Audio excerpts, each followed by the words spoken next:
नमस्कार। बीएड प्रथम वर्ष से हमारा पाठ्यक्रम से गरीब भाषा, जिसके अंतर्गत हम लोग पठन की प्रक्रिया के बारे में जान रहे थे। पठन की प्रक्रिया के अंतर्गत हम लोगों ने जो प्रत्ययाभिज्ञान और अर्थ ग्रहण को जाना था, आज उसी क्रम में इसी पठन की प्रक्रिया को आगे बढ़ाते हैं और अन्य जो उसकी प्रक्रिया उसको जानते हैं। तो है मूल्यांकन एवं प्रतिक्रिया। तीसरा है मूल्यांकन एवं प्रतिक्रिया। क्या होता है मूल्यांकन और क्या होती है प्रतिक्रिया, समझेंगे कि पठन की प्रक्रिया है। पहले हमने प्रत्यय का ज्ञान प्राप्त किया, जो कॉन्सेप्ट दिए होते उनके बारे में जाना, उसको समझा, ठीक है। उसके बाद उसके अर्थ को ग्रहण करते हुए हम आगे बढ़े। अब अर्थ ग्रहण हुआ है, सही हुआ है या नहीं हुआ है, अगर हुआ है तो किस प्रकार व्यवहार में प्रतिक्रिया बताएगी, तो परिवर्तन किस प्रकार का होना चाहिए, वो सारी जानकारी हम मूल्यांकन और प्रतिक्रिया के अंतर्गत बात करते हैं। तो इस सोपान में, इस चरण या सोपान में, इस चरण में पाठक अर्थ ग्रहण के साथ साथ लेखक के द्वारा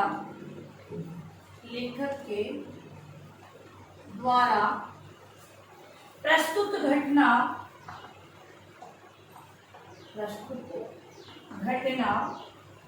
विचार, भाव व मंतव्य को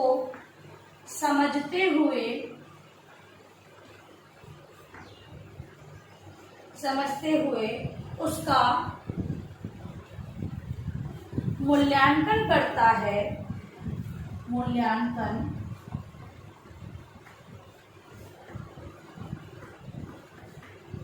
करता है, साथ ही उससे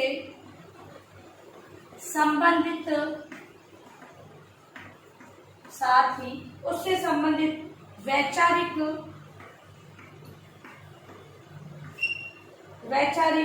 नजरिए की अपने नजरिए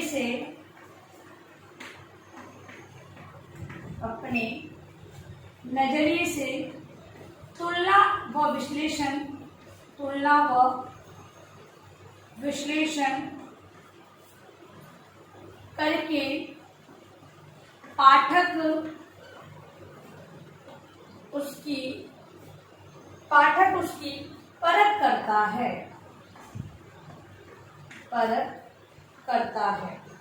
अच्छा पाठक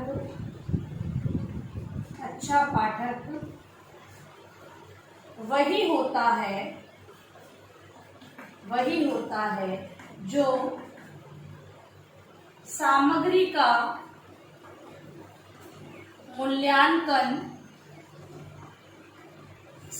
का मूल्यांकन करके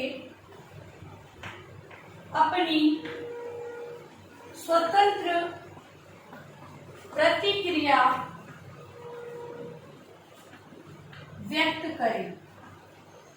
देखिए, मूल्यांकन के अंतर्गत ये बताया गया है कि जो पढ़ने वाला है वो पढ़ने के बाद लेखक ने क्या बताया है उसको जानकर अपने अनुसार उसे व्यक्त करे। भाई, लेखक ने किस नजरिए से बात कही है और हमने कितना समझा है, दोनों की तुलना और विश्लेषण करते हुए अपने भावों को व्यक्त करे। हम अगर बात करें छोटे से बच्चे की, जब वो पढ़ना सीख रहा है, उसे पढ़ना सिखाया जा रहा है, पठन की प्रक्रिया के अंतर्गत उसे ये पता होना चाहिए कि अगर वो पढ़ रहा है तो कहानी है तो किस प्रकार हाव भाव को बताते हुए करना है।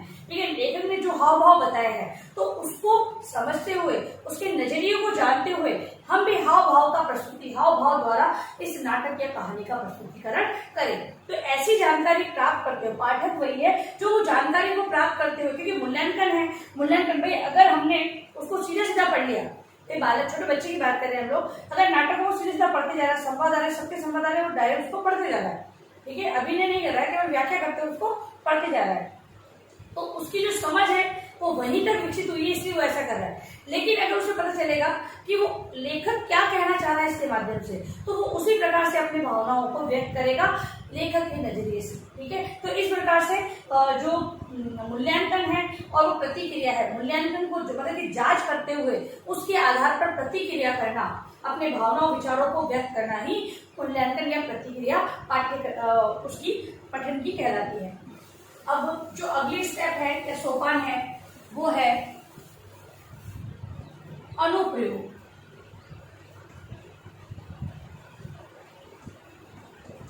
अनुप्रयोग अंतिम सोपान है पठन की प्रक्रिया का। यह पठन प्रक्रिया का अंतिम चरण है। अंतिम चरण है किसी पाठ्य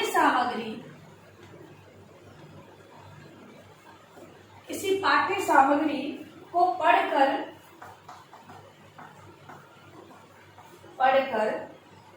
पाठक उसमें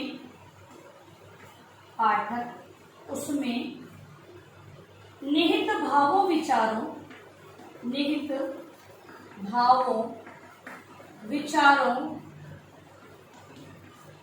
विचारों के संदर्भ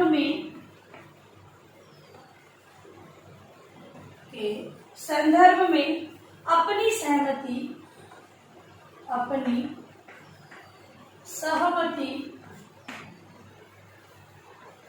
अपनी सहमति या असहमति निर्मित करता है।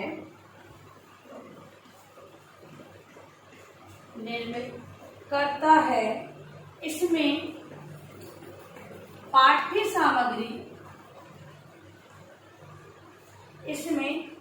सामग्री का मुख्य उद्देश्य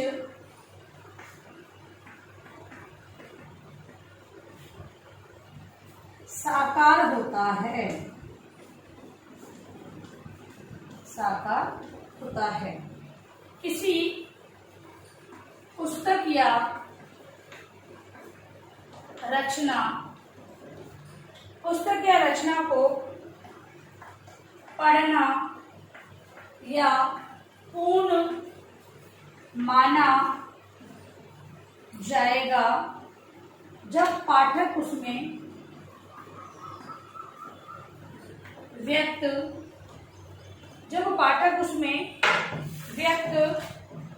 विचारों व भावों में अपनी दृष्टि से ग्रहण करे व अपने व्यवहार में परिवर्तन लाए। यह परिवर्तन विचारों को व्यवहार में उतारने या विचारों में समावेश करने से संभव हो सकता है। कहने का मतलब है अनुप्रयोग। अब इसका प्रयोग जो पठनीय सामग्री है, जो पढ़ा गया है, लेखक ने जो लिखा है उसको पढ़ते हुए उसका प्रयोग किस प्रकार किया जाएगा, ये ऐसा बताया गया है कि जो ऐसी लेखन जो सामग्री होती है वो अपने आप में पूर्ण मानी जाती है, जिसको पाठक पढ़कर अपने व्यवहार में ले सके। मतलब कि पाठक समझा है तभी तो उसे व्यवहार में ले रहा है, तो ऐसी अपने व्यवहार में परिवर्तन करने योग्य ऐसी जो पठनीय सामग्री होती है उसमें निहित भाव विचार जो संदर्भ दिया होता है उसमें लेखक अपनी पाठक अपनी सहमति करने वाला है, ये कहे कि हाँ ये लेखक ने सही कहा है या गलत कहा है, ऐसा निर्णय लेने की शक्ति योग्य जो पाठ्य सामग्री होती है उसको पढ़ने की प्रक्रिया के अंतर्गत अनुप्रयोग में माना जाता है। कि भाई अगर हम अनुप्रयोग कर रहे हैं, उसको प्रयोग कर रहे हैं, तो वो कैसे पता चलेगा? तो ऐसे पता चलेगा कि हम उस पढ़ी हुई सामग्री के बारे में अपनी सहमति असहमति दे या फिर उससे संबंधित कोई उससे जो समालोचना करें या फिर उसे व्यवहार में ले, ये सारी चीजें करें, वही हमारा पठन कहलाता है।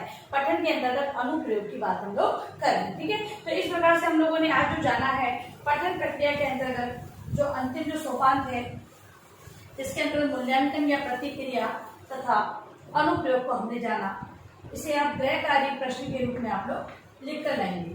तो पठन की प्रक्रिया में निहित मूल्यांकन